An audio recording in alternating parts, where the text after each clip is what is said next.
नमस्कार दोस्तों, जय माता दी। आप सभी का हमारे YouTube चैनल में बहुत बहुत स्वागत है।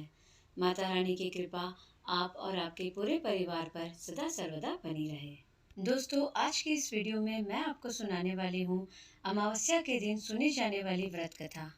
अमावस्या के दिन विष्णु भगवान के साथ साथ माँ लक्ष्मी जी की भी पूजा आराधना होती है और इसके साथ भगवान भोलेनाथ और माता पार्वती की भी पूजा की जाती है। दोस्तों, वैसे तो हर महीने में अमावस्या तिथि आती है, लेकिन चैत्र माह में आने वाली इस तिथि का विशेष धार्मिक महत्व माना गया है। यह हिंदू वर्ष की आखिरी तिथि भी होती है। इसके बाद से माँ दुर्गा की आराधना के 9 दिन नवरात्रि शुरू हो जाएगी। वैसे तो हर महीने में अमावस्या तिथि आती है, लेकिन चैत्र माह में आने वाली इस तिथि का विशेष धार्मिक महत्व माना गया है। यह हिंदू वर्ष की आखिरी तिथि भी होती है। इसके बाद से हिंदुओं का नया साल शुरू हो जाता है। माना जाता है कि अमावस्या पर पितरों का तर्पण करने से पितृदोष से भी मुक्ति मिल जाती है। चैत्र महीने की अमावस्या की इस अमावस्या को दर्श अमावस्या के नाम से भी जाना जाता है। यह 8 अप्रैल दिन सोमवार को पड़ेगी। सोमवार के दिन पड़ने वाली अमावस्या को सोमवती अमावस्या के नाम से जाना जाता है, लिहाजा यह सोमवती अमावस्या होगी। इस दिन व्रत रख स्नान दान करने से पितरों को मोक्ष की प्राप्ति होती है। चैत्र अमावस्या का महत्व। चैत्र अमावस्या जीवन से दुख और नकारात्मकता को दूर करने में मदद कर सकती है। इस दिन गंगा नदी में स्नान करने से आरोग्य की प्राप्ति होती है। साथ ही पितरों का श्राद्ध और तर्पण करने से पितरों का आशीर्वाद मिलता है। पितरों को वैकुंठ धाम प्राप्त होता है और परिवार वालों की वंश वृद्धि होती है।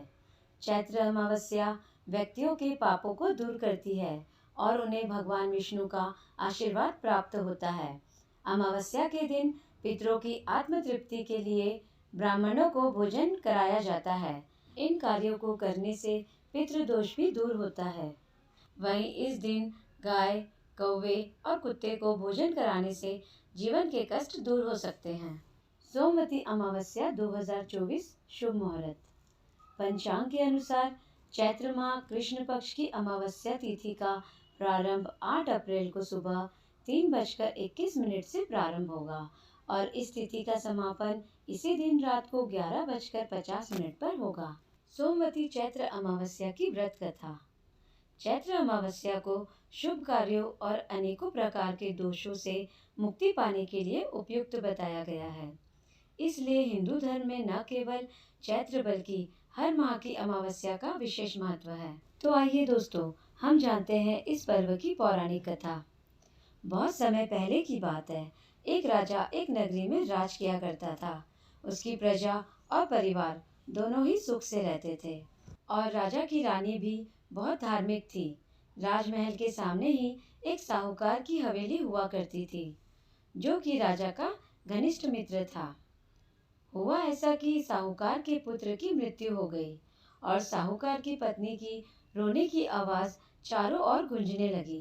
यह सुनकर रानी ने राजा से साहूकार की पत्नी के रोने का कारण पूछा, तो उसे सारी बात पता चली। तब रानी ने प्रश्न किया कि दुख क्या होता है।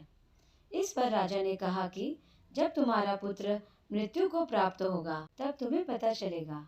यह सुनते ही रानी ने अपने पुत्र को महल से नीचे फेंक दिया, लेकिन भगवान की कृपा से वह बच गया। रानी ने फिर प्रश्न किया कि दुख क्या होता है। तब राजा ने कहा कि वह पड़ोसी राज्य में युद्ध करने जा रहा है। जब उसके मृत्यु का समाचार मिलेगा तब रानी को उत्तर मिल जाएगा। लेकिन रानी अमावस्या का व्रत करती थी, जिसके कारण राजा विजयी होकर लौटा। रानी को उसका उत्तर मिलता ही रह गया, तो उसने फिर पूछा, जिसके बाद राजा ने कहा कि अब हम गंगा माँ के दर्शन करने जाएंगे। जब मैं वहाँ जाकर गंगा नदी में कूद जाऊंगा तब तुम्हें दुख का पता चलेगा। राजा रानी में आपस में बात हो रही थी कि भगवान शिव कैलाश पर्वत पर विराजमान सब कुछ देख रहे थे। उन्होंने माता पार्वती से कहा कि चलो आज मैं तुम्हें एक सुखी आत्मा के दर्शन करवाता हूँ। जिसके बाद भगवान शिव और माता पार्वती बकरा बकरी का रूप धारण कर मृत्युलोक पधारे। दोनों एक बावली के पास घास चरने लगे। तब रानी वहाँ विश्राम करने आई और शिव पार्वती के बीच हो रहे वार्तालाप को सुन लिया। उसने भगवान शिव को माता पार्वती से यह कहते हुए सुन लिया कि रानी अमावस्या का व्रत करती है, इसलिए इसे जीवन में कोई दुख भोगना नहीं पड़ेगा। यह सुनकर रानी सब कुछ समझ गई। दोस्तों, अब हम जानेंगे कि चैत्र अमावस्या की पूजा विधि हमें किस प्रकार करनी चाहिए। इस दिन सुबह जल्दी उठ जाएं। ब्रह्म मुहूर्त में किसी पवित्र नदी, जलाशय या कुंड में स्नान करें। सूर्योदय के समय भगवान सूर्यदेव को जल अर्पित जरूर करें। इस दिन पितरों की आत्मा की शांति के लिए उपाय किए जाते हैं, जिसके लिए कई लोग अमावस्या पर व्रत भी रखते हैं। इस दिन किसी पवित्र नदी या सरोवर में पितरों की शांति के लिए स्नान किया जाता है और 3 नदी में प्रवाहित किए जाते हैं। जहाँ पितरों की तस्वीर लगी हुई है, उसके नीचे के स्थान को साफ कर दें। उसके बाद वहाँ देसी घी का दीपक जलाएं।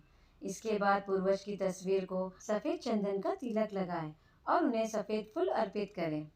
उसके बाद भगवान से पितरों की आत्मा की शांति की प्रार्थना करें और उन्हें खीर और पूरी का भोग लगाएं।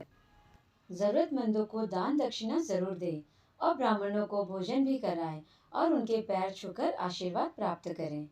अंत में पितरों को भोग लगाई खीर और पूरी को किसी गाय को खिला दें और प्रसाद स्वरूप उसे खुद भी ग्रहण करें। दोस्तों, अगर आपको यह कथा अच्छी लगी हो तो प्लीज़ आप मेरे इस वीडियो को लाइक करें और मेरे चैनल को सब्सक्राइब करें और कमेंट बॉक्स में ओम नमः शिवाय अवश्य लिखें। जय माता दी दोस्तों।